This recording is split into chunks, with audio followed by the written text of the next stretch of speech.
Focus today میں ہم بات کریں گے GBLA21 غزر حلقہ 3 یاسین اسمال کے عوام بنیادی ضروریات سے محروم ہیں۔ شہریوں کا کہنا ہے کہ علاقے میں سڑکیں ٹوٹ پھوٹ کا شکار ہیں، جس کی وجہ سے انہیں سفری مشکلات کا سامنا رہتا ہے۔ اسی کے ساتھ ساتھ علاقے میں صاف پانی، صحت کا نظام بھی نہ ہونے کی وجہ سے شہری کافی پریشان ہیں۔ مزید علاقے کے مسائل جانیں گے ہمارے نمائندے معراج سے۔ معراج، کیا معلومات ہیں آپ کے پاس اس حوالے سے؟ تفصیلاً آگاہ کیجیے گا۔ گلگت بلتستان میں اس وقت الیکشن کی آمد ہے، سیاسی سرگرمیاں اپنے عروج کو پہنچی ہیں۔ اس وقت میں GBLA 21 غزر حلقہ 3 یاسین سمال میں موجود ہوں۔ اس وقت میرے ساتھ یہاں کے بڑے نوٹیبلز موجود ہیں، ان سے بات کرتے ہیں کہ اس علاقے میں، اس حلقے میں یہ پبلک مسائل کیا ہے۔ ڈپٹی کا شکریہ ادا کرتا ہوں کہ وہ آج جو ہے نا ہمارے علاقے کے جو مسائل ہیں، جو کور ایشوز ہیں، ان کو ہائی لائٹ کرنے کے لیے ہمارے ساتھ موجود ہیں۔ تو میں بتاتا چلوں کہ ہمارے علاقے کی جو ایشوز ہیں وہ تو انکاؤنٹیبل ہیں۔ تو سب سے جو بیسک ہمارا جو ایشو ہے وہ ہے ہمارے علاقے کی 70,000 سے 80,000 کی ہماری آبادی ہے ہمارے حلقے کی۔ تو یہاں پر جو سب سے جو مین ایشو ہے وہ ہیلتھ کا ہے۔ ہمارے لوگ یہاں پر جو ہے نا، ہمارے پاس ہاسپٹل موجود نہیں ہے، ہاسپٹل کے اندر ڈاکٹر ہاسپٹل ہے لیکن اس کے اندر ڈاکٹرز نہیں ہیں، ہمارے پاس ڈائگنوسٹک سینٹر نہیں ہے۔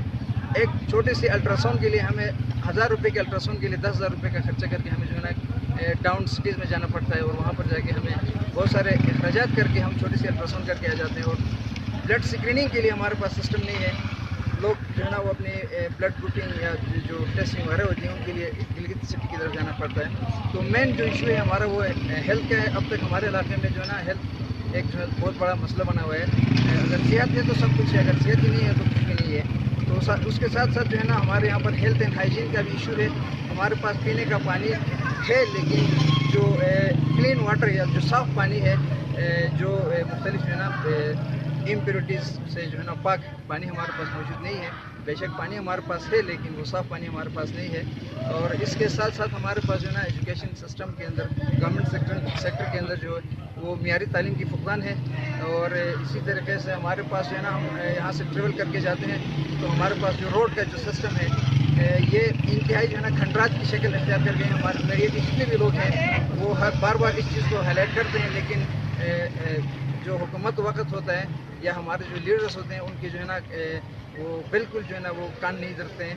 تو یہ بہت سارے ایشوز ہمارے ساتھ موجود ہیں۔ سب سے پہلے میں ایک ایشو پہ بات کرنا چاہتا ہوں، وہ یہ ہے کہ جو کالج کے جو اسٹوڈنٹ تھے جو صبح سے یعنی سنڈے سے لے کے تاؤس آ رہے، صبح اتنی سردی میں پیدل آ رہے، ان کے لیے کوئی بس کا انتظام نہیں ہے، وہ پیدل آ رہے، پیدل واپس جا رہے، گرمی میں وہ کیسے آتے ہوں گے اور ابھی سردی میں وہ کیسے آتے جا رہے ہیں۔ تو یہ ایک بہت بڑا ایشو ہے ہمارے یاسین کا، اور روڈ کا بہت بڑا ایشو ہے۔ تو یہ چیز میں بولنا چاہتا ہوں۔ یاسین میں تو اب مسئلہ تو نہیں کہہ سکتے، یہ تو ایک مسائلستان بن چکا ہے۔ یہاں پہ مسائل آپ انفراسٹرکچر دیکھیں، روڈ جب آپ گوبز پل کراس کرتے ہیں تو روڈ کی حالت آپ کے سامنے ہے۔ یہاں پہ بہت سارے مسائل ہیں۔ اسی طرح سندھ کی طرف آپ جائیں گے، وہاں پہ روڈ کا ایشو دیکھیں، اور ایک بہت بڑا مسئلہ میں نے وہاں پہ کیمپین کرتے ہوئے دیکھا، وہاں پہ پرابلمز تو بہت ہے لیکن ایک بڑا مسئلہ میں نے جو فیل کیا وہ مسئلہ یہ تھا کہ وہاں سے صبح آپ دیکھیں کالج کے لیے یہاں پہ، کیونکہ کالجز ادھر تاؤس میں، ہماری بہنیں وہاں سے پیدل آ رہی ہے، اس 1 گھنٹے کا راستہ طے کر کے یہاں پہ پیدل ادھر آ کے یہاں سے واپس جا رہی ہے۔ تو وہاں پہ بسز کا بھی ایک مسئلہ ہے، یہ بھی ایک پبلک ایشو ہے۔ پھر اس کے ساتھ ساتھ آپ سلگان کی طرف جائیں گے تو وہاں پہ ہر چیز کا مسئلہ ہے، ہر دوسرے دن لائٹ کی لوڈ شیڈنگ ہوتی ہے، یہ بھی ایک مسئلہ ہے۔ اور بہت سارے مسائل یہاں پہ، ہیلتھ کا مسئلہ دیکھیں، درکت سے ایک ہماری بہن آ رہی تھی، وہاں اوپر سے ڈیلیوری کا ان کا کوئی کیس تھا، میں کمپین کرتے ہوئے وہاں سے جا رہا تھا تو وہاں پہ جو حالت میں نے دیکھی کہ وہ ہماری بہن وہاں پہ راستے میں ان کی ڈیلیوری ہو گئی۔ تو یہ مسائلستان ہے ادھر یاسین، تو بہت سارے مسائل ہیں۔ تو ابھی انشاءاللہ تعالی ہم کوشش کر رہے ہیں کہ یاسین میں جو ابھی الیکشن کا موسم ہے تو ہم کوشش کریں گے کہ پہلی دفعہ یاسین میں ہم جو 3 جو یہ ٹریڈیشنل جو سیاستدان تھے ان کی منوپلی کو پہلی دفعہ ہم انشاءاللہ تعالی ختم کریں گے، اور ایک نئے یوتھ کو سامنے لے کے آئیں گے جو ہمارے علاقے کے مسائل کو لے کر ان کے حل کی طرف ہمیں لے کے جائے۔ یاسین کا سب سے میجر پرابلم، یاسین کے عوام کا سب سے میجر پرابلم یہ یاسین روڈ ہے۔ اب گوبز ٹو یاسین جو روڈ کی حالت ہے، اس میں تو अब बीमार को ले जाते बीमार हॉस्पिटल पहुंचने से वो डेथ हो जाती है। अगर किसी के हाड़ी टूटे या और कोई बड़ा वो फ्रैक्चर हो, वो और भी ज़्यादा ख़राब हो जाता है। इससे मैं आपसे गुजारिश करता हूं कि ये रोड का मसला अगर हल नहीं हो गए तो यासीन से जितने भी टूरिस्ट आते हैं गुप से ऊपर आना है वो गवारा ही नहीं करते हैं कि यासीन की रोड ख़राब है, जिससे यासीन का नाम ही मेरे ख्याल में ख़त्म होने वाला है। अगर ये रोड न बने, अगर इस रोड पर तवज्जो न दी जाए तो मैं कहता हूं कि यासीन में जहां टूरिस्ट नहीं जाती है उस इलाके की क्या हालत होती है। और इस रोड को बनाने में सबसे पूरे पब्लिक का, मैं इन्हें का इलेक्शन भी लड़ रहा हूं यहाँ, तो यहाँ भी जाता हूँ, पब्लिक का ये डिमांड है कि हमारे लिए कुछ भी नहीं करो, इस रोड की तामीर करो। यहाँ हमारे गाड़ियाँ, हमारे मोटरसाइकिलें, यहाँ एक्सीडेंट, ये रोज़ आए दिन एक्सीडेंट, क्योंकि रास्ते में खड़े पड़ गए हैं। मोटरसाइकिल इस तरफ आता है तो इस तरफ मोड़ता है तो पीछे से आकर लग जाता है तो टांगे टूटते हैं। कहीं अमवात हुए, कहीं नुकसानात हुए। लोगों ने 20-20 लाख के, 30-30 लाख के गाड़ियाँ ख़रीदे, वो अब इस 3-4 महीनों में नाकाबिल इस्तेमाल होकर रह गए हैं। मैं पूरे उससे गुजारिश करता हूं कि हमारे लिए रोड की जो तामीर है इसको जल्द किया जाए और इसको सही तरीके से इस रोड की तामीर की जाए। एक्सचेंज आरी साइड पे खड़े हो जाए। ये आरी और एक्सचेंज इसलिए हमने बनाया है, इनको इंजीनियर कहते हैं। ये घर बैठे हैं, कुली को उधर काम सुपुर करते हैं तो ये रोड बनते नहीं हैं। और न इन नाकिस काम होने की वजह से अब भी जो हमारे रोड बन रहे हैं, कहीं साइड पे हम आरी को नहीं देखते हैं, कहीं साइड पे हम एक्सचेंज साहब को नहीं देखते हैं, कहीं साइड पे चीफ इंजीनियर का विजिट नहीं देखते हैं। लिहाजा इन रोडों के लिए उनको आरी बनाया गया है, उनको एक्सचेंज बनाया गया है, उनको चीफ बनाया गया है, लेकिन वो अपने घर में बैठे अपने बच्चों के साथ एंजॉय कर रहे हैं। यहाँ जो भी काम होता है नाकिस से नाकिस होता है तो आवाम तंग आ गए हैं।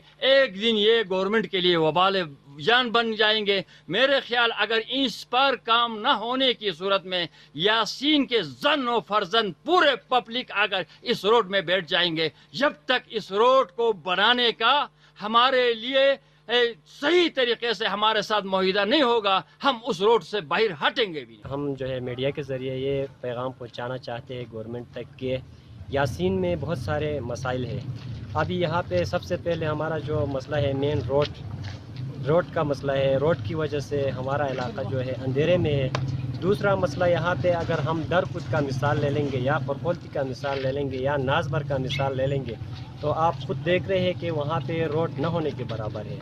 हमारे यासीन में ये एक रिवायत रहा है कि इलेक्शन यूँ ही करीब आता है, मुख्तलिफ़ किस्म के पुरपकंडे होते हैं, यहाँ पे एम्बुलेंस भी आते हैं, यहाँ पे दूसरी चीज़ें भी आते हैं। जो ही इलेक्शन ख़त्म होता है तो एम्बुलेंस भी क्लोज होते हैं और ये रोड का काम भी स्टॉप होता है।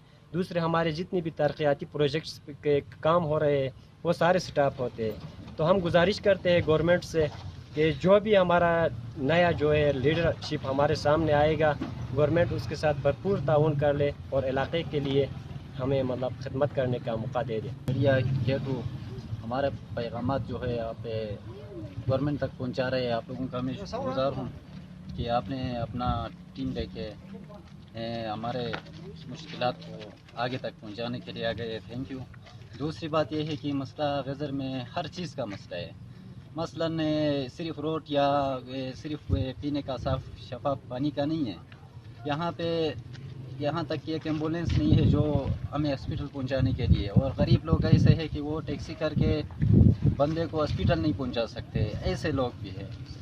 तो दूसरी बात पानी का इशू, पीने का तो छोड़ो, फसल के लिए हम पानी नहीं मिल रहा है। MNA साहब आते हैं, शुरू में वादे भी करते हैं, इतने साल 15-15 साल 8-8 साल 10-10 साल लोगों ने हुकूमत की है, लेकिन गरीब आवाम को कुछ भी नहीं मिला है। 18 साल पहले यहाँ पे जो मेन शाहरा है यासीन का जो रोड है वो बना था, तब से लेके आज तक इस रोड का जो हाल है वो यहाँ के बसने वाले अवाम को इल्म है। और गिलगित बल्तिस्तान का जो साबिका वज़ीर आला थे वो यहाँ यासीन आके अवाम के सामने उसने वादा किया था कि मैं यासीन का जो रोड है वो इंशाल्लाह मैं मेटल करा के दे दूँगा, मगर उसका जो वादा ही रहा, मगर वो उसका पूरा तकमील नहीं हुआ। तो इस वक्त यहाँ पे जो मुश्किलात है आवाम के लिए, सबसे बड़ी यहाँ पे जो ट्रांसपोर्टर है उनके लिए सबसे बड़ा मसला है, क्योंकि बहुत सारों ने अपनी गाड़ियाँ अपने घरों के सामने खड़ी की है।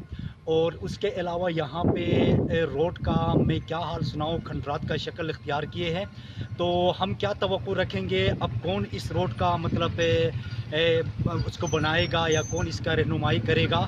और यहाँ जो मरीज़ है उनका भी पुरसान हाल है, बहुत मुश्किल है। यहाँ से जब हम गिलगित पहुँचते हैं तो बहुत सारे रास्ते में ही दम तोड़ते हैं। तो हम चाहते हैं कि डिमांड हमारा ये है, हमारे पूरे अहलियान यासीन का, कि इस रोड को खुदारा हमारे लिए क्लियर कर ले, क्योंकि हमारा दारोमदार इस रोड पे है। और कहते हैं कि ये जो इलाके का और जहाँ भी जाओ उसके तरक्की का जो ज़ामिन है वो रोड होता है। और हम बड़े मुश्किलात में हैं। तमाम जितने भी हमारे सियासी है,